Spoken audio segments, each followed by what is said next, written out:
Olá, pessoal! Vamos conversar sobre a nossa aula 8, crenças e mitos. Mas para a gente falar de crenças e mitos, a gente precisa retomar rapidamente uma coisa que a gente já estudou na aula de filosofia, que é a passagem do mito para a filosofia. Essa passagem ela vai ter consequência direta em todo o resto do que a gente vai discutir nessa aula, beleza? Então, vamos lembrar. Os mitos, eles oferecem uma explicação do surgimento do cosmos. A filosofia, posteriormente, ela vai procurar estabelecer uma razão, um raciocínio lógico para o surgimento do cosmos.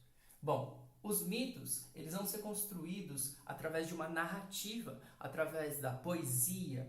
É uma coisa fundamentalmente prática, na qual você participa, toma parte, ok? A filosofia, ela vai se posicionar posteriormente como algo racional, como algo que você entende.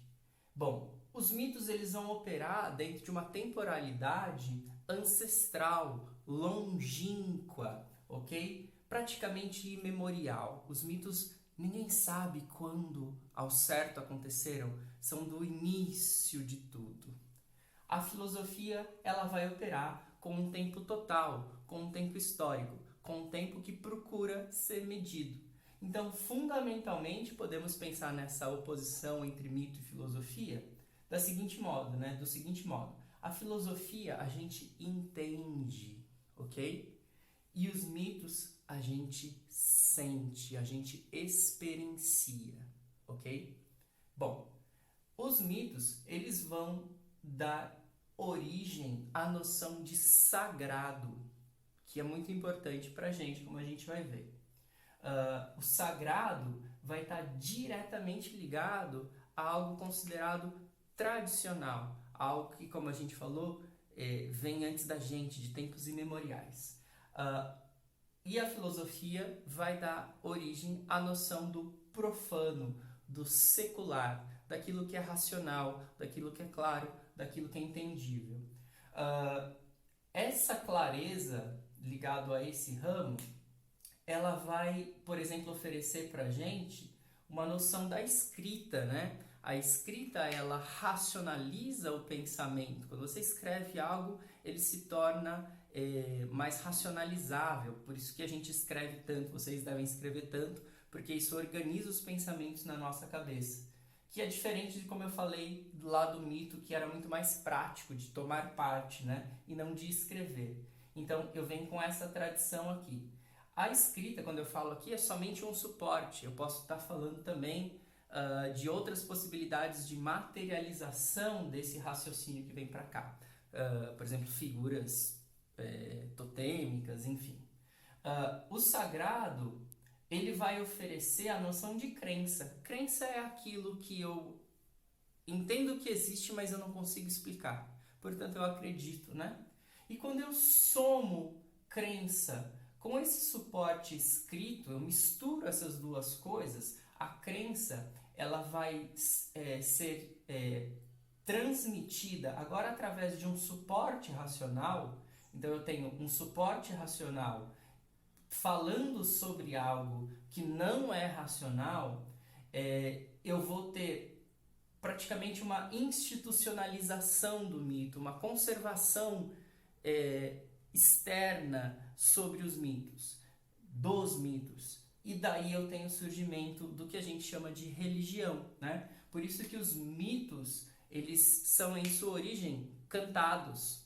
As pessoas participavam, ouviam e reproduziam. A religião, ela é baseada já no livro. Os mitos não são baseados no livro, ok? Bom, passando disso, né, gente, dando um zoom aqui na questão do sagrado e de como o sagrado e os mitos têm uma relação fundamental com o desenvolvimento das culturas, com o desenvolvimento de nós enquanto humanos. Eles são parte da estrutura da nossa cultura, tá? E eles vão se formar através de combinações de ingredientes que estão dados no desenvolvimento da humanidade, né? Isso quem mostra isso pra gente é o Lévi-Strauss.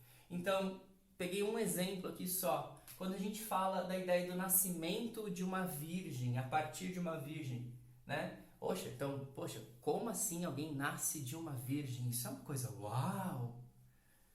Quando eu falo da cura, né? Ter o poder de cura, isso é uma coisa fora do normal, é fora do racional.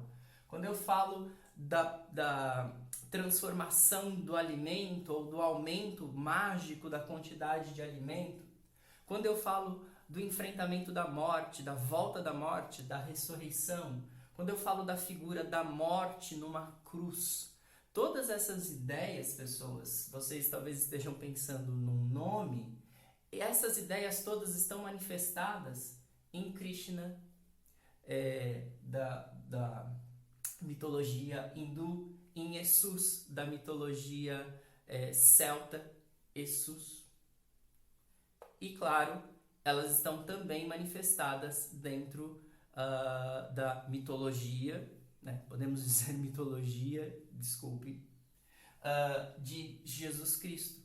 Então, são as mesmas coisas organizadas, combinadas de maneira diferente, porém comuns entre diversas culturas, ok? Cada narrativa dessa aqui, elas em si, elas são fechadas. Por isso que os mitos, eles se conformam enquanto uma estrutura fechada. Você ouve, participa, se apropria daquilo e reproduz, passa adiante. O que é diferente da noção de história. Isso é Lévi-Strauss também, né? Na história, eu tenho uma narrativa aberta. É possível na história você falar assim, poxa, descobri um negócio diferente sobre tal fato. Tenho como comprovar isso. E aí você pode reescrever os livros de história livremente. Esse processo nos mitos, ele é muito mais difícil. Então, para uma versão do mito se alterar um pouquinho, eu tenho muito tempo diferente. Né? Isso acontece, por exemplo, com Krishna, né? Em alguns casos, ele morreu com o Deus morreu com 33 anos e depois ressuscitou no terceiro dia. Isso é uma das versões sobre Krishna, parece igual a de Jesus Cristo.